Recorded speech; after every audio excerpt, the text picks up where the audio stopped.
Então, a minha primeira pergunta, e é o título dessa apresentação, é: a ciência nos museus? Parece um pouco óbvio isso para a gente que trabalha com coleções, para quem está em São Paulo, para quem está em Ponta Grossa, para quem tem um museu perto, mas essa resposta não é nada óbvia e também tem dia, hora e local que ela começa a ser respondida. Então, a minha ideia é conversar aqui com vocês sobre como é a construção desse conceito de museu como espaço produtor de conhecimento e que a gente frequenta. Eu sou bióloga de formação original, estudei com a Rafa, sou um pouco mais nova que ela, quando ela estava no mestrado, eu estou acabando a graduação. Fiz o meu mestrado na museologia e o meu doutorado eu terminei agora em História e Filosofia da Ciência. Sendo que eu sempre trabalhei com museus de história natural, seja na área acadêmica, em que eu comecei estudando coleções de paleontologia lá em 2003, 2004, seja na área profissional, pois eu trabalhei 8 anos no Museu Biológico do Instituto Butantan, eu fui estagiária e fui pesquisadora colaboradora no Museu de Zoologia da Universidade de São Paulo, trabalho aqui, atualmente eu estou em Portugal, trabalho com o Museu da cidade que eu estou, que é em Évora, o Museu de História Natural aqui de Portugal, que é o Museu de Lisboa, e alguns outros museus. Então, o Museu de História Natural é o lugar que eu escolhi para trabalhar, vindo da biologia, e isso dá um olhar muito particular para nós. Eu vou falando, mas, por favor, fiquem à vontade de fazer perguntas. Se quiserem parar, se eu estiver falando muito rápido, por favor, peçam que eu volte a algum slide ou explique um pouco mais alguns conceitos. A ideia aqui não é vomitar um monte de conceitos, e sim que a gente pense junto sobre essas instituições. Então, essa aqui é a minha filiação, eu sou do Instituto de História Contemporânea, Centro de Estudo de História e Filosofia da Ciência da Universidade de Évora, e atualmente também faço parte de um outro centro de investigação, que é o Centro Interdisciplinar de História das Culturas e da Sociedade, que é o CIDEUS. Aqui tem 6 imagens associadas a museus. Bom, na realidade, essas 6 imagens são imagens de tipos diferentes de museus. Então, sim, a primeira da esquerda é a coleção do Smithsonian, em Washington. Embaixo dela, eu achei que vocês iam reconhecer. É o Museu dos Campos Gerais, que fica aí em Ponta Grossa. Mas é uma antiga fachada. Eu sei que eles reformaram recentemente. Ao lado, com esse prédio imponente, com uma árvore e um jardim, nós temos a Pinacoteca de São Paulo. Ao lado, uma galeria de arte na Alemanha. Acima, essa massa verde é a Amazônia, só que não é qualquer parte da Amazônia, é o MUSA, é o Museu da Amazônia, que tem por um conceito ser um museu de território, que a gente vai falar um pouco mais para frente. Então, quando o museu não cabe na caixinha dos prédios. E daí a gente precisa de uma torre de observação, que é o caso, que essa torre, inclusive, é aberta aos visitantes, para você conhecer o seu território, que aí é a Amazônia. E ao lado a gente tem o MUF, que é o Museu de Favela. E o conceito dele, que é na favela, no complexo Pavão Pavãozinho, no Rio de Janeiro, e é um museu de comunidade.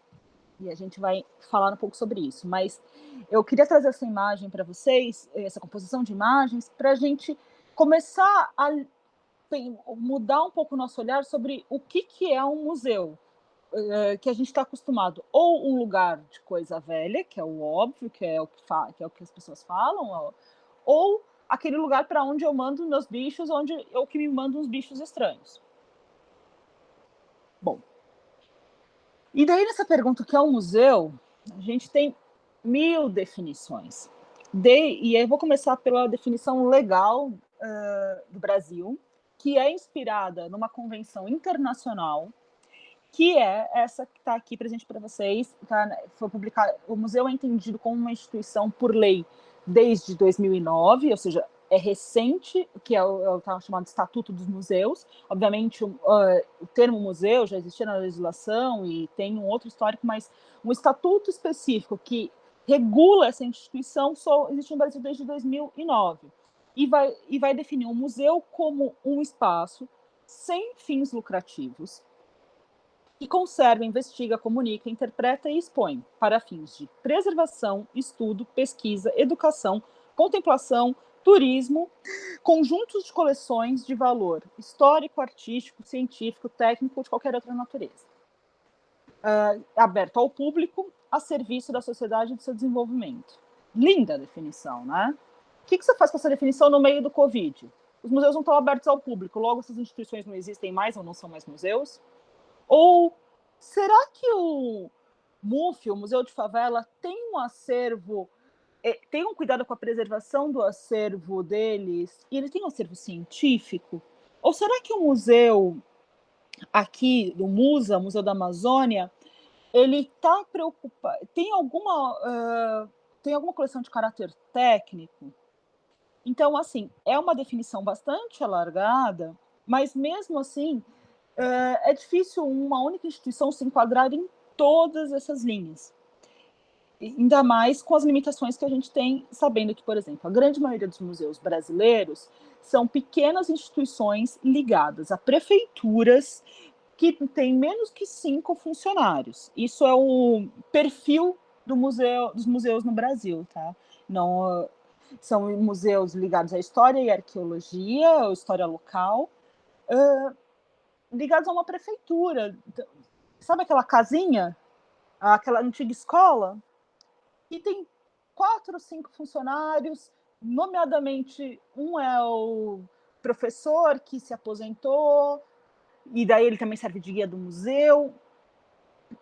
Como pensar essa instituição diante desses desafios? Algumas das autoras principais aqui do campo da museologia de São Paulo, que é a Cristina Bruno, fala que os museus têm 3 funções principais, 3 funções básicas, que é uma função científica, uma função educativa e uma função social. Mas essas funções não são desde sempre, elas são funções do museu contemporâneo. E é esse conceito que eu queria conversar com vocês. Então, o museu contemporâneo é o resultado do humanismo do Renascimento, do iluminismo do século XVIII e da democracia do século XIX. Então, assim, o que é isso, né? Não vou dar uma aula de história para vocês, mas a gente tem que entender de onde vêm essas instituições e por que no Brasil, como na América Latina como um todo, elas são, e na Austrália, são diferentes do que muitas vezes a gente lê nos livros de história, mesmo história dos museus, história da museologia.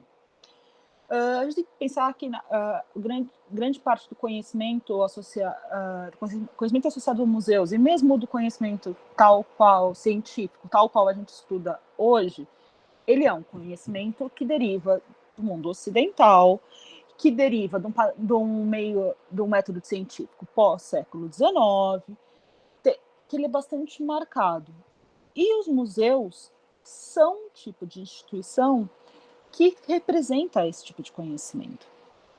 E quem conta a história dos museus também conta por essa perspectiva.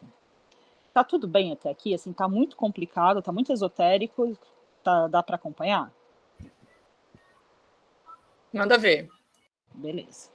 Então, assim, na história tradicional que a gente lê nos livros de história sobre museus, a palavra museu vem de Templo das Musas, Museon, que era uma instituição que havia em Alexandria, em que as musas da Grécia, associadas às artes e às ciências, é o espaço que elas se reúnem como um espaço científico de produção artística. Então, se você procurar esse termo na internet, e se você colocar Museon ou Templo das Musas, a referência é essa, é um espaço de reverência ao conhecimento, à cultura, à ciência e às artes, que é representado pelas 9 musas da Grécia Antiga. Lindo. Então, o primeiro o museu seria em Alexandria, mas no Império Grego existiram várias dessas instituições. E isso eu estou falando de antes de Cristo. Essa palavra museum só vai voltar a ser utilizada 1500 anos depois, já no Renascimento, associado a uma coisa chamada gabinetes de curiosidades. Que aqui a gente tem um exemplo de um gabinete de curiosidades bastante italiano, bastante conhecido. Eu não sei se vocês já ouviram esse termo, pode ser gabinetes de curiosidade ou gabinetes de maravilhas, que é um espaço normalmente associado à aristocracia ou às famílias reais, em que os seus proprietários, é um espaço particular, privado, acumulam suas riquezas e demonstram suas riquezas e seus poderes por meio de objetos. Então, aqui a gente tem um espaço que tem uma coleção significativa de objetos de história natural. Vocês percebem que essa imagem é do século XVI. Não existe uma classificação aqui taxonômica linneana, então não tem porque o Linneu ainda não era nem nascido. O que a gente tem é o que a gente chama de naturalia, que são os produtos da natureza, entre aspas, aí, misturada, às vezes, com artificialia, que são produtos feitos pelo homem, como a gente está vendo esse escudo aqui. Mas o principal conceito desse espaço é um espaço único em que os objetos estão aqui para representar o poder do dono desse espaço. Então, assim, eu sou um grande aristocrata, eu convido os meus amigos para ir nesse espaço privado, que é dentro do meu palácio, que é dentro da minha casa, né? E eu convido quem eu quero para ver os objetos. Não necessariamente essa aristocracia é culta. Às vezes, eles convidam alguns intelectuais da época para estudarem esses espaços, mas o objetivo principal desse espaço não é ser um espaço de conhecimento, ser um espaço científico, e sim uma forma de mostrar o poder. Porque, assim, o que está fazendo um urso polar no meio da Itália? O que está fazendo um jacaré? Então, assim, quem tem um gabinete de curiosidade desses é alguém que é capaz de comprar ou fazer grandes viagens para adquirir esses objetos. Então, são objetos que são troféus. Lembrando que esses espaços normalmente são masculinos. As mulheres são convidadas a entrar apenas como visitantes, mas, em geral, a organização desse espaço quem dá são os homens. Ok, gabinetes de curiosidade, lindos, caracterizados século XVI e XVII. Colecionar é uma prática humana não só ocidental, a gente tem a noção de colecionar e colecionismo em diversas civilizações ao longo do tempo. Mas esse formato de coleção, num quarto, atulhado de coisas, com representação de poder, às vezes tem até livro de visitantes desse espaço, é uma marca da Europa do século XVI e XVII. É nesse espaço que se conta a origem dos museus que a gente conhece hoje. Isso é o que está escrito na história, tá?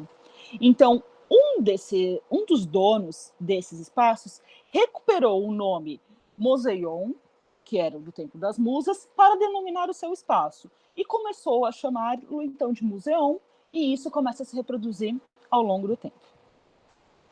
Acontece que o tempo passa e essas coleções começam a ficar cada vez maiores. E sempre com esse papel de representação de poder. Chegamos no século XIX, ao auge do imperialismo, e a gente tem esses espaços na formação dos estados. Uma vez que as fronteiras começam a ser bem definidas na Europa e os países começam a querer contar quem eles são, contar a sua cultura. Então, como que eles vão contar esses espaços? essas grandes coleções de caráter privado tornam-se públicas, especialmente depois da Revolução Francesa. Então, esse é o caso do Louvre, por exemplo. Toda a coleção francesa era a coleção da monarquia. Então, o Estado é uma república, é um Estado que é uma nação representada por um território defendido por um governo, é democrático, vamos lá, e a gente pode depois discutir esse conceito. E para formar esse imaginário de quem é esse país, são usados esses objetos. Então, quem é a França? Quem é o francês? São aquelas pessoas que são donas daqueles objetos, que têm o poder de trazer objetos do mundo todo para o seu bel prazer. Então, é fundamental a construção desses espaços que a gente chama, então, de museus, que aí, sim, nós temos o museu que a gente conhece hoje, que começa também associado com as grandes exposições universais. Aqui, nessa imagem maior, a gente tem a Exposição Universal no Crystal Palace, na Inglaterra, que também tem um detalhe muito importante. Percebam que a disposição dos objetos ela é completamente diferente do gabinete de curiosidades. Se no gabinete de curiosidades eu estava num espaço fechado, pequeno, onde o foco é essa acumulação de objetos, então eu me sinto quase oprimido por tantos objetos e o poder daqueles objetos. Essa exposição, as exposições universais e os museus do século XIX têm os objetos, têm esse papel dos objetos, mas são espaços amplos. Por que eles são espaços amplos? Porque são espaço social. Então, aqui é o museu. Eu vou ver os objetos, mas eu também vou ver quem vai no museu. Então, o museu é um espaço para ver e ser visto. Por isso, você tem aqui essas galerias que quem está aqui em cima consegue ver quem está embaixo, quem está embaixo pode ver quem está em cima, nem sempre quem está em cima pode subir, aquele conceito antigo aí de camarote. Então, assim, o museu se torna um espaço público, diferente dos gabinetes de curiosidades, que são privados. O museu é público, mas não é público para qualquer um. O museu é um espaço urbano, então, do século XIX, que uma elite vai frequentar e vai ver os objetos que fazem sentir pertencentes àquele território. Mesmo que aqueles objetos não sejam desse território, como o urso polar ou o jacaré no meio da Itália. Mas o poder para ter esses objetos. E isso parece muito distante da nossa realidade. Mas, se a gente olhar aqui, essa aqui é a fila para entrar no Louvre. Por que as pessoas se matam para entrar no Louvre? Não agora, em tempos de Covid, mas assim, tem essas filas, essas questões para o Louvre. Esse processo de entender o museu como um espaço civilizatório, em que é o espaço de cultura, eu vou ganhar cultura para ir ao museu, vem desse conceito do século XIX. Eu quero ver e ser visto no museu. Eu faço um selfie com a Mona Lisa. E eu não quero ir em qualquer museu. Eu não quero conhecer exatamente a história daquele território. Eu quero estar no museu que me dá o status de ver e ser visto. Aqui embaixo, um outro clássico, que é o British Museum de Londres. Mas aí, os museus podem ter um outro caráter, que começa no final do século XIX e é o que marca os museus do século XX, que é o papel educativo dos museus. E aqui essa imagem aqui em cima é bem ilustrativa, quando a gente pensa em papel ilustrativo dos museus, que vem de uma noção de ciência, de conhecimento, que eu aprendo a partir do toque, a partir do que eu posso tocar, experimentar e sentir, do que é real, material e palpável. E os museus são fundamentais por isso, porque eles têm objetos, certo? Esse papel educativo dos museus está, obviamente, associado com essa ideia de museu do século XIX, de formação de uma cidadania, de formação de um cidadão urbano, culto, membro de uma elite. E também associado com essa ideia de conhecimento em que o que existe, o que é possível aprender, é o que eu posso tocar, e aí as coleções são fundamentais para eu poder olhar, comparar, classificar. Essa é a história rápida e bem resumida dos museus europeus até o começo do século XX. Só que desde o início do século XIX, a gente tem museus no Novo Mundo. A gente tem museus na América. E os museus da América são completamente diferentes. A América, a história da Grécia chega aqui quase como uma história esotérica, sabe? Os nossos princípios são outros, os nossos valores são outros. Então, mas a gente também está no século XIX. E a América do século XIX é ainda uma América colonizada, em que esses estados Estados-nações, que na Europa formavam seus cidadãos como dignos de frequentar esse espaço e vendo os objetos como troféus, vão reproduzir essa instituição na América. Só que não vão a história da América não começa como a deles, com as vitórias das guerras. Não, nós começamos na animalidade. O que interessa para um museu na América são os nossos recursos naturais. Então, os museus americanos, especialmente os latino-americanos, eles têm esse caráter de ser uma vitrine de recursos naturais. E aqui eu tenho duas exposições bastante recentes para mostrar que esse conceito de ser vitrine de recursos ainda está presente. Então, aqui embaixo, a gente tem assim, os animais da cidade de São Paulo. Então, qual que é a ideia aqui? Se eu não consigo ir para outros lugares, eu não consigo ver os animais de São Paulo, eu vou no museu e eu tenho o meu resumo. Essa imagem de vitrine, dessa vitrine indígena é mais interessante ainda. Aqui, o título dessa vitrine é Cultura Indígena. E a gente tem um monte de objeto organizado por tipologia. Mas quando foi feito? Quem fez? O que representa? Qual é o contexto de produção? Como ele é utilizado? Nada, eu só estou olhando os recursos, só os meios materiais. E essa última imagem aqui embaixo, ela é bastante chocante e ela está aqui de propósito, porque ela é do Museu de La Plata. E isso são todos esqueletos humanos das tribos andinas. Basicamente, o primeiro diretor do Museu de La Plata, que o museu é aberto em 1884, ele faz uma importante coleta de espécimes humanos nas tribos aborígenes andinas. Então, se vocês olharem, sempre vai ter um macho adulto, fêmea adulta,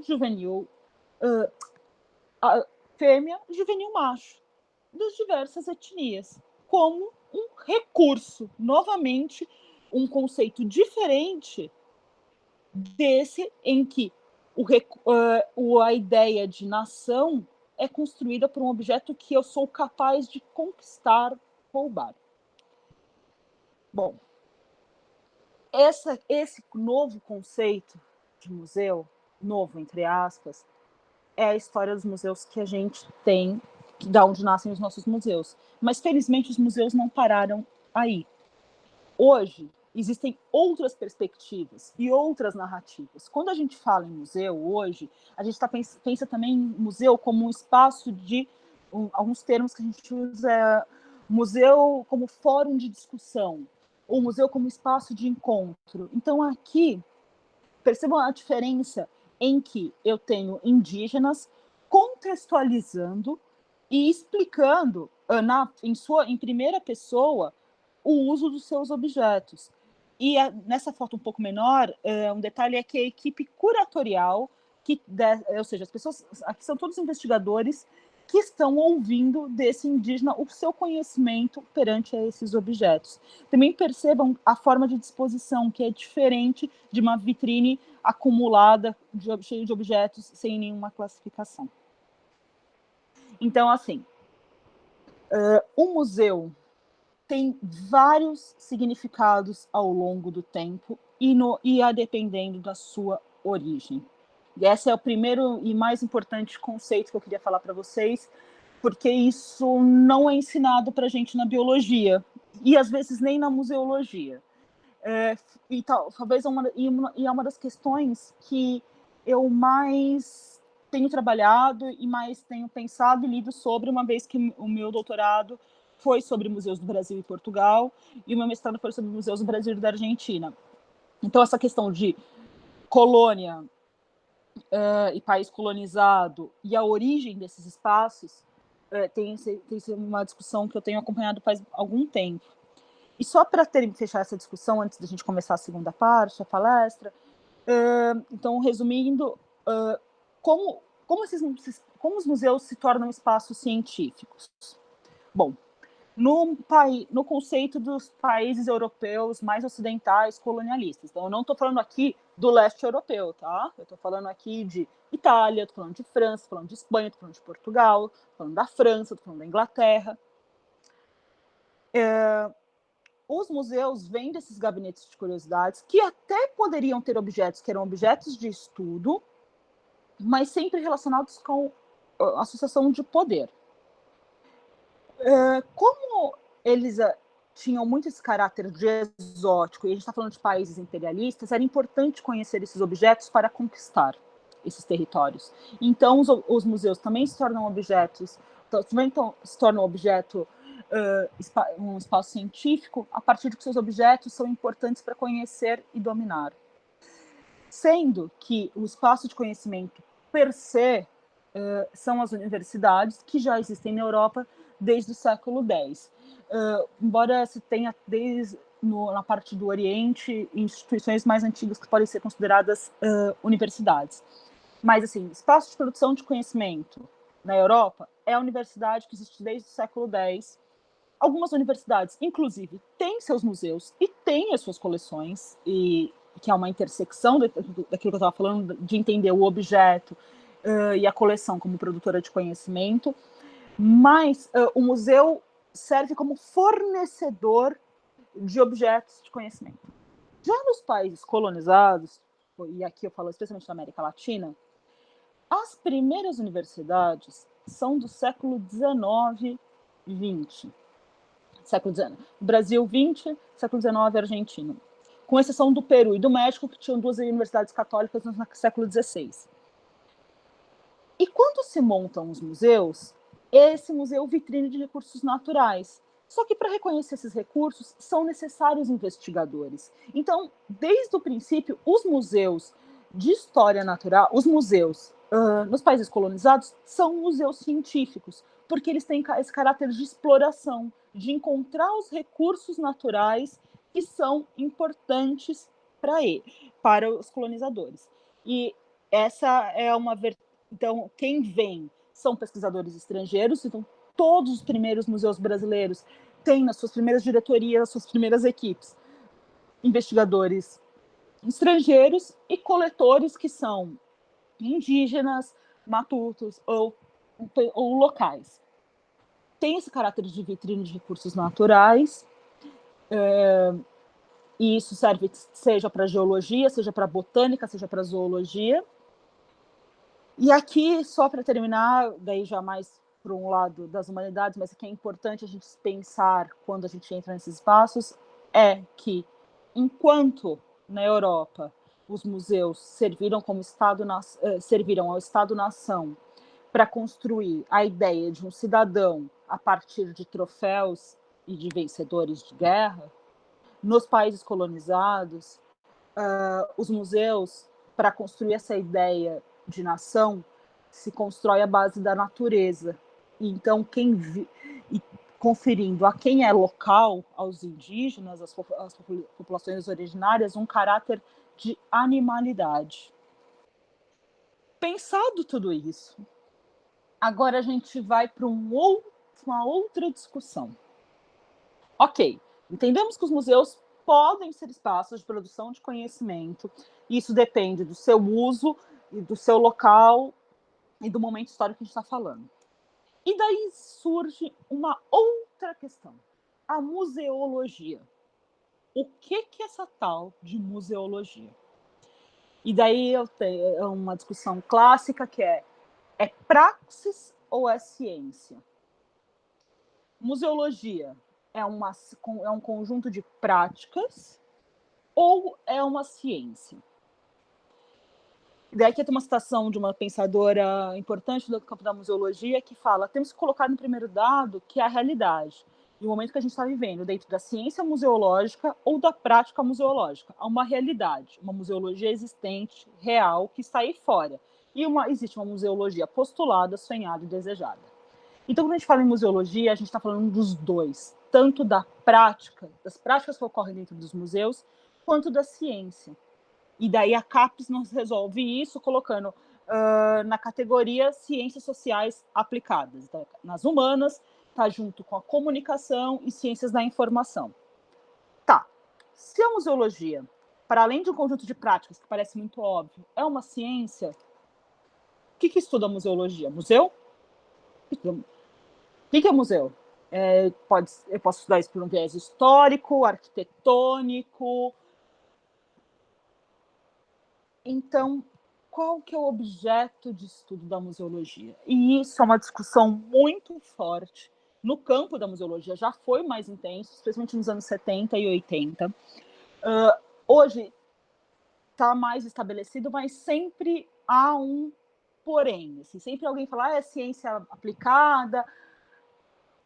Basicamente, e aqui eu vou usar a linha de uma museologia que vem do leste europeu e que é bastante aplicada aqui no Brasil, o estudo da museologia é o estudo das relações entre três elementos: o espaço, o humano e o objeto.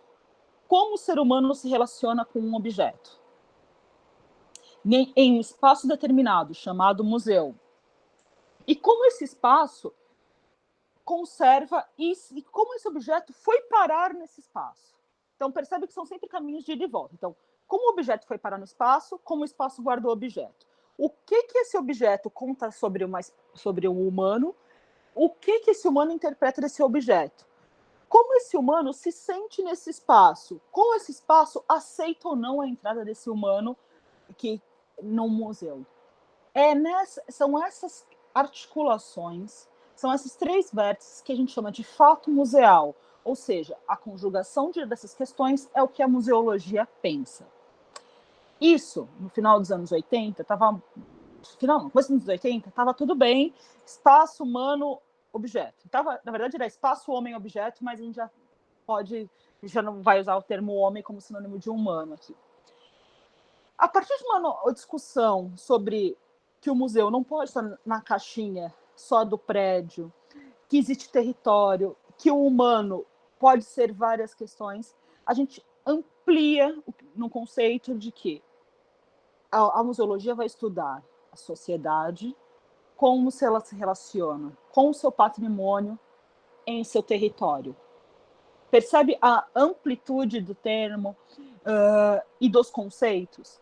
Então, eu não estou falando de um humano qualquer, estou falando de um humano inserido dentro de uma sociedade, dentro de um contexto social, político, econômico.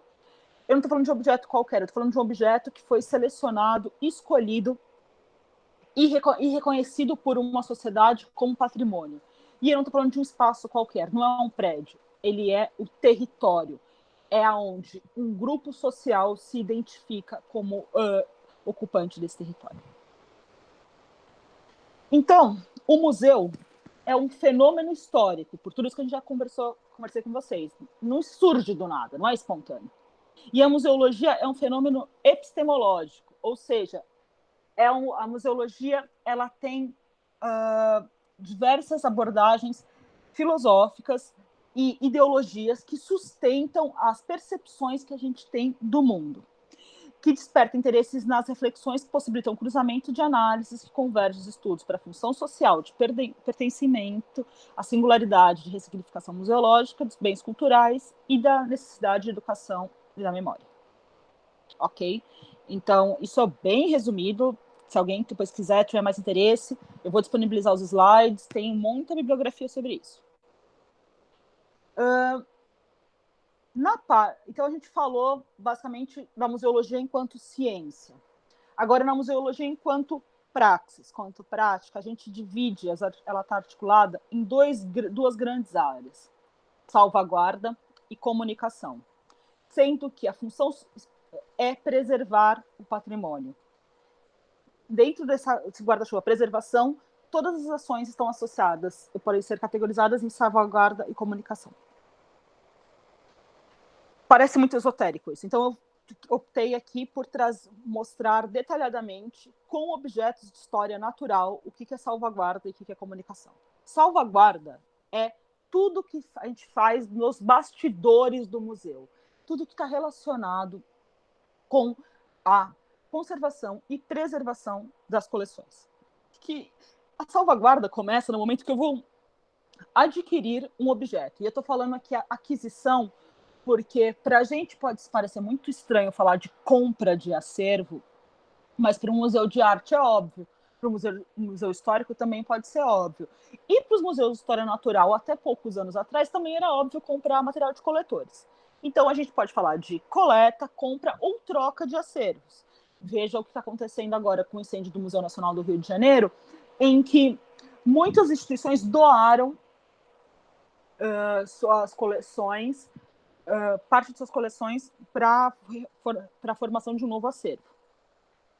A partir do momento que eu começo vamos pensar em campo, história natural, eu escolhi uma planta, escolhi uma folha, escolhi uma flor, desde a seleção de por que eu estou selecionando, as minhas anotações de campo, as fotos que eu faço, a coleta, a preparação,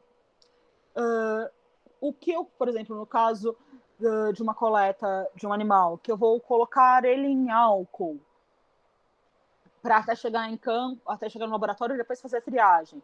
Todos esses procedimentos já iniciam o processo que a gente chama de musealização, ou seja, de tornar esse objeto que estava no meio como um objeto de museu.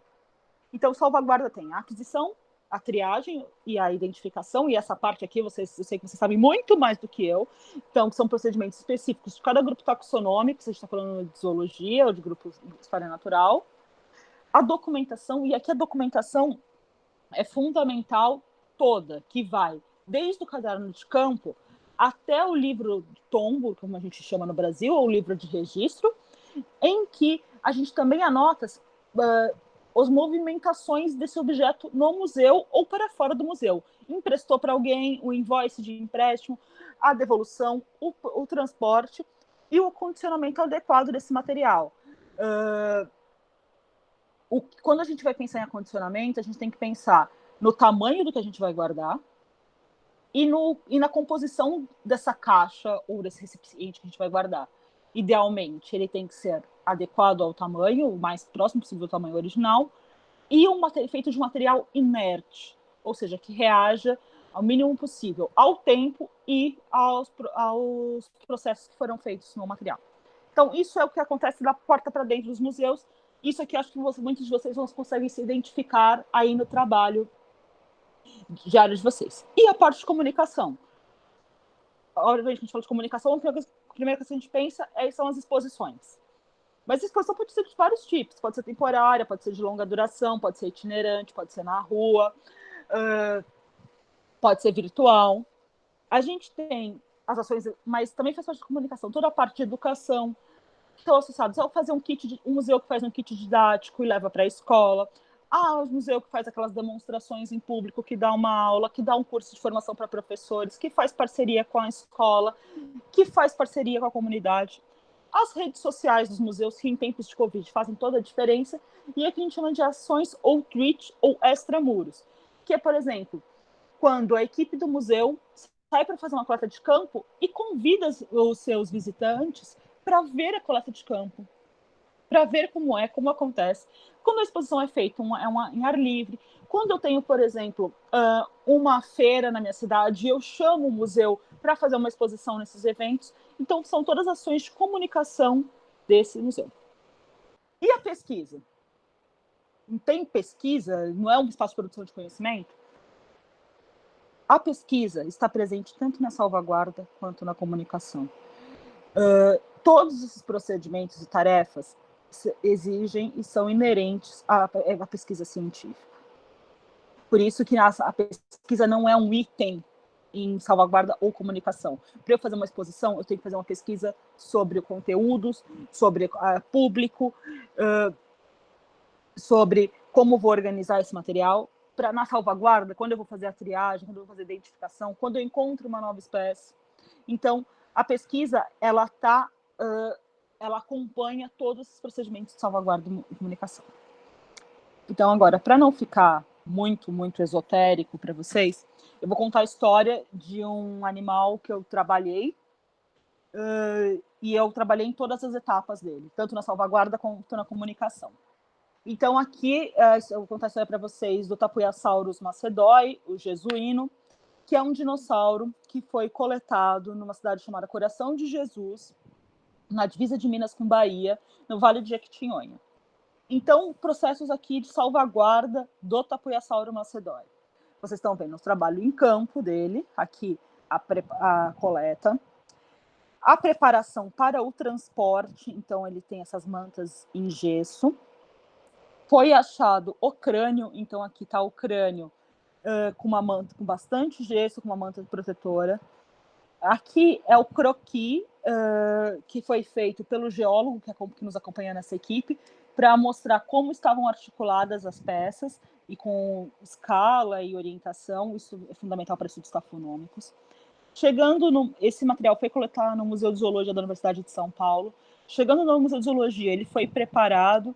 Essa foto é a única que não é original, esse não é o Museu de Zoologia do Laboratório de Paleontologia do Museu de Zoologia, mas é similar o equipamento. Então, aqui é um martelo pneumático para preparação desse fóssil. Ele foi guardado e nesses armários removíveis, então está aqui o acondicionamento, ele é separado, e os dados desse fóssil estão depositados numa base de dados online que chama Sistema Lund. Então, isso é toda a história de salvaguarda de um único espécie. E também tem toda a história de comunicação. Esse por ser um dinossauro, obviamente que ele chama atenção. Então, a gente tem vários tipos de comunicação que são possíveis com ele. Desde a comunicação científica entre pares, aqui é o artigo científico dele, até a conversa com a comunidade local. Esse aqui é o senhor Ubirajara, que foi a pessoa que achou o primeiro pedaço de osso mesmo, e avisou a universidade. E o que ele está na mão não é o crânio, é uma réplica do crânio, por isso que ele está levinho, assim, ele está levando na mão, isso é de PVC. Aqui foi um material educativo que nós desenvolvemos sobre esse dinossauro. Aqui são exposições feitas na cidade onde esse dinossauro foi coletado, em que quem trabalhava na exposição eram os estudantes da região. E aqui é uma exposição itinerante. Esse fóssil hoje o fóssil está na coleção, a réplica está no Museu de Zoologia da Universidade de São Paulo, na exposição principal, mas antes de chegar aqui, ele rodou por algumas outras instituições. E aqui é um outro tipo de comunicação, que é quando esse fóssil ele é transformado aqui pela paleoarte num ser vivo. Certo? Então, acho que com esse exemplo dá para a gente entender que cada objeto para a museologia ele tem muitas etapas.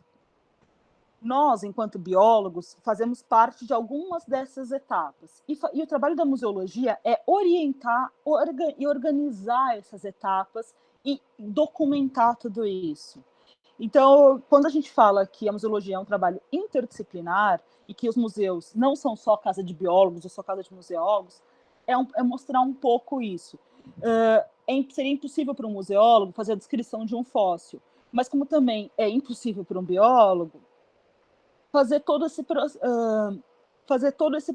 registrar todo esse processo e ter esse controle desse único espécime.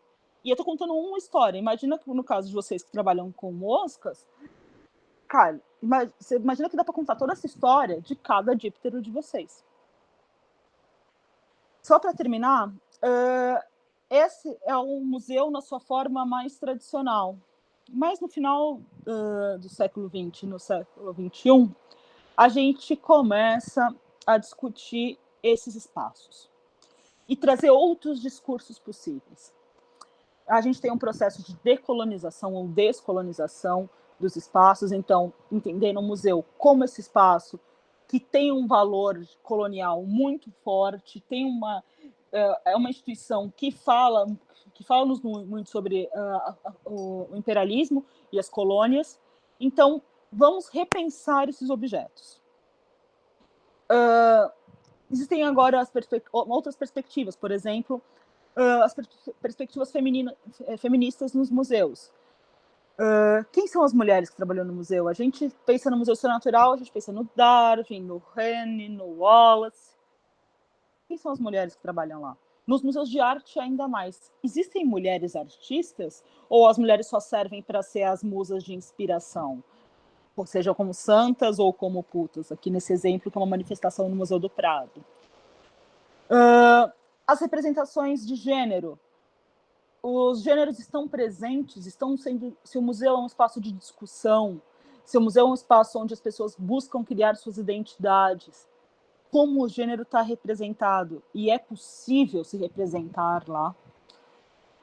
Se os museus são espaços de memória, então tem alguns projetos muitíssimo interessantes que são museus para idosos que têm problemas de memória, como Alzheimer. Então, usar as coleções como ativadores de memórias. E a gente tem os museus que não têm objetos, como o Museu da Língua Portuguesa e o Museu do Futebol. O Museu do Futebol foi motivo de uma reportagem recente no Fantástico, falando que o único objeto do museu é uma camisa do Pelé.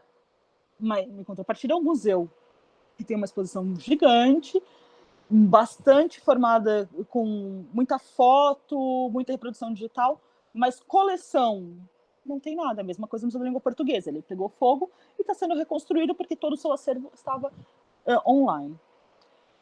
O que é diferente de um museu virtual, que o museu virtual ele pode ser a representação de um museu com objetos ou simplesmente um museu de narrativas, como o Museu da Pessoa.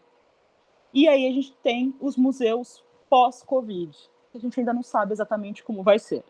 Alguns museus estão no processo de reabertura aqui na Europa, sempre com um número limitado de pessoas, processos de higienização. Mas como que eu vou falar de processo de higienização e contato das pessoas quando eu quero fazer esse espaço um espaço de discussão, de representação? Como que eu vou falar de separação de pessoas e controlar o número de pessoas se eu quero ver e ser visto num museu? E mais do que isso, isso foi uma discussão bem interessante que eu estava vendo da conservação, é que daqui a uns 100 anos, quando as pessoas forem estudar, fazer estudos de conservação das obras de arte dos museus que estão hoje, estiveram abertos no tempo da pandemia, vai existir uma marca na conservação de todos esses museus, porque esses museus precisaram ser desinfetados e esterilizados. E isso, obviamente, implica e marca os pigmentos que compõem muitas das obras de arte. Então, na estratigrafia das obras de arte, vai ter uma marca chamada Covid. Então, só para terminar, depois de tudo isso, afinal, o que é museu? O que é esse lugar que a gente manda uns bichos aí? Aquela definição que está na Lei Brasileira de 2009 parece ainda insuficiente. Então, em 2019, teve um grupo de trabalho do ICOM, que é o Conselho Internacional de Museus, propõe uma nova definição, que são espaços democratizantes, inclusivos, polifônicos para um diálogo crítico sobre o passado e futuro. Reconhecendo e enfrentando os conflitos do presente, eles guardam artefatos e espécimes para a sociedade, salvaguardando diversas memórias para o futuro das gerações e garantem direitos iguais e acesso igual ao patrimônio para todos os povos. Os museus não são lucrativos, fala isso para o Louvre.